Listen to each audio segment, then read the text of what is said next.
The desert is quiet in Peru's Supe Valley.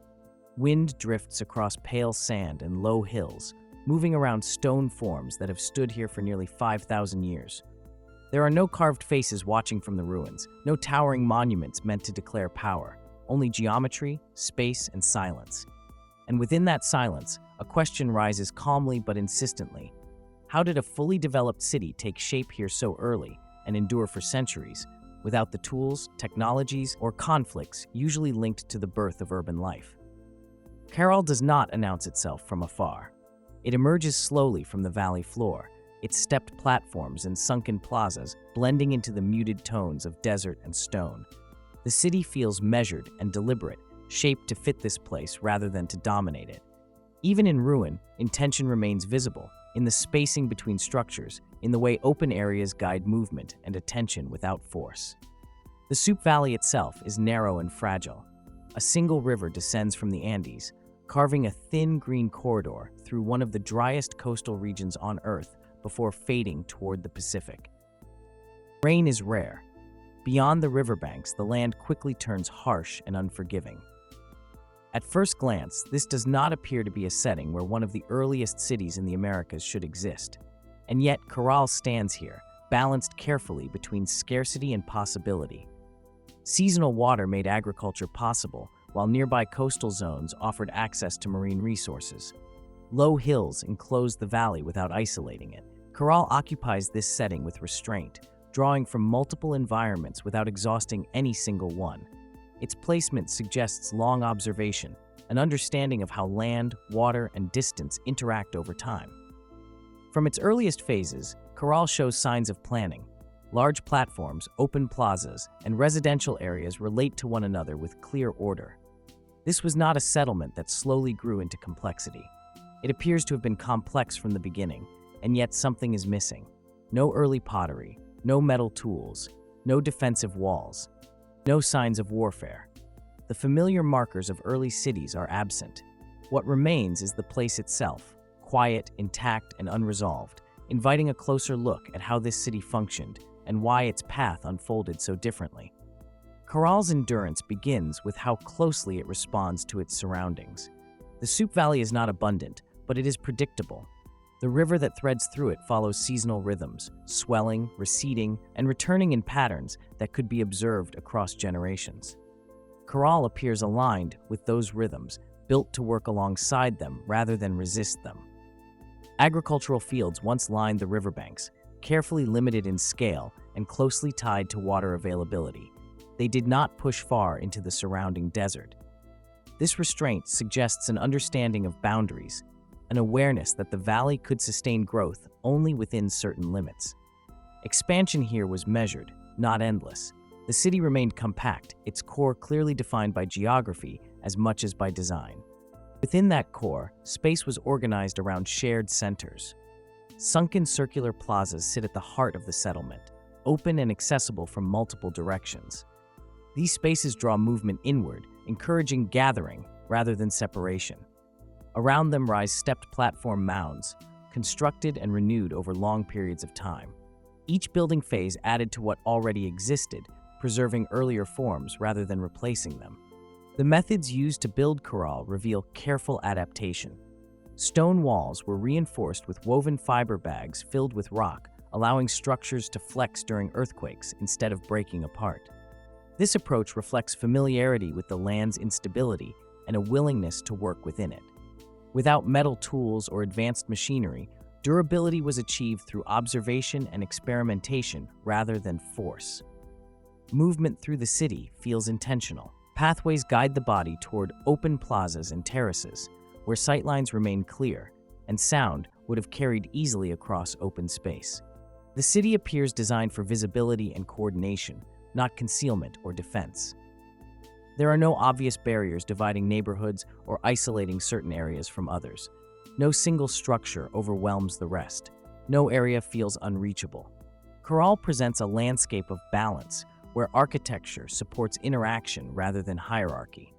How such coordination was maintained over centuries remains uncertain, but the physical layout suggests a city shaped by shared participation rather than centralized control. As Caral continued across generations, its internal rhythm became more refined rather than more forceful. The city did not respond to time by adding defenses or tightening boundaries. Instead, it grew through maintenance, repetition, and renewal. Structures were repaired, expanded, and in some cases deliberately buried beneath new layers of construction. Earlier forms were preserved rather than erased, creating a physical sense of continuity beneath the surface. The materials used throughout the city reinforced this pattern. Stone was gathered locally and shaped with restraint, assembled with consistency rather than decoration. Organic fibers played a crucial role, binding architectural elements together and adding flexibility to otherwise rigid forms. Even the absence of early pottery is revealing.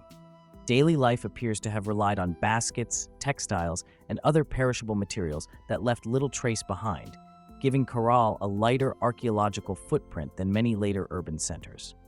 Sound may also have shaped how this place functioned. The sunken plazas, with their curved walls and open centers, would have carried voices clearly across their interiors. Bone flutes found at the site suggest that gatherings here were not silent. These spaces seem designed for shared experience, where rhythm and sound helped align attention and movement. The city feels built not only for shelter or storage, but for coordination through repeated communal moments. Despite its scale, Caral shows little evidence of sharp social division. Residential areas vary in size, but not dramatically. There are no fortified compounds or clearly separated elite districts. Architecture does not emphasize exclusion. Instead, it emphasizes access to space, to visibility, to shared centers. Whatever social structure existed here left few hard boundaries in stone. This is what makes Caral archaeologically puzzling. Large cities elsewhere often reveal hierarchy through walls, weapons, or monuments to authority. At Caral, those signals are faint or absent. The city organized large-scale labor and endured for centuries without leaving behind obvious tools of enforcement. As subtle changes begin to appear in later phases, the question grows sharper. If this city functioned so differently from others, what happened when the conditions that supported it began to shift? Over time, the balance that sustained Caral began to change. The shift was quiet and gradual, leaving no signs of sudden destruction. Construction slowed. Some ceremonial spaces were carefully filled in, their entrances sealed rather than broken.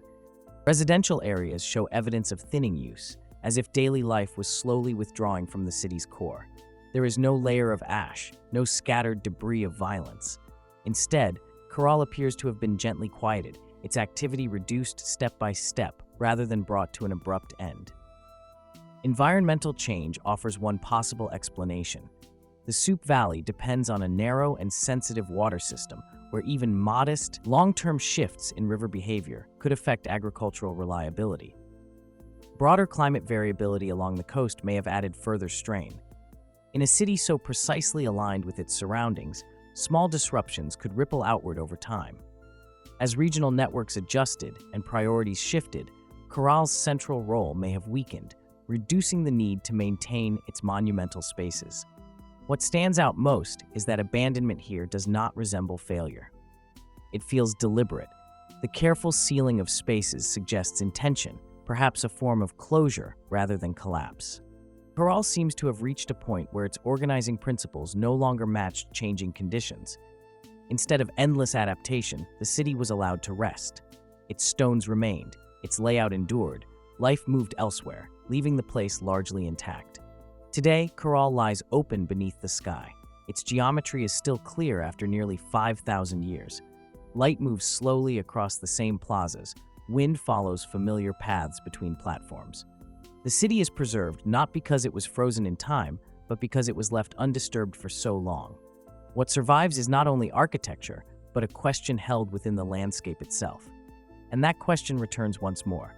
How did a city like this emerge so early, thrive without visible force or hierarchy, and endure for centuries before fading without collapse? Caral offers no single answer. Instead, it suggests that early urban life may have followed paths now unfamiliar, shaped by cooperation, restraint, and close attention to environment. Standing here, the city feels neither lost nor defeated. It feels paused. a reminder that some histories endure not through written words, but through stone, space, and silence. If stories like this matter to you, you're welcome to keep exploring places where the past still speaks quietly through the land.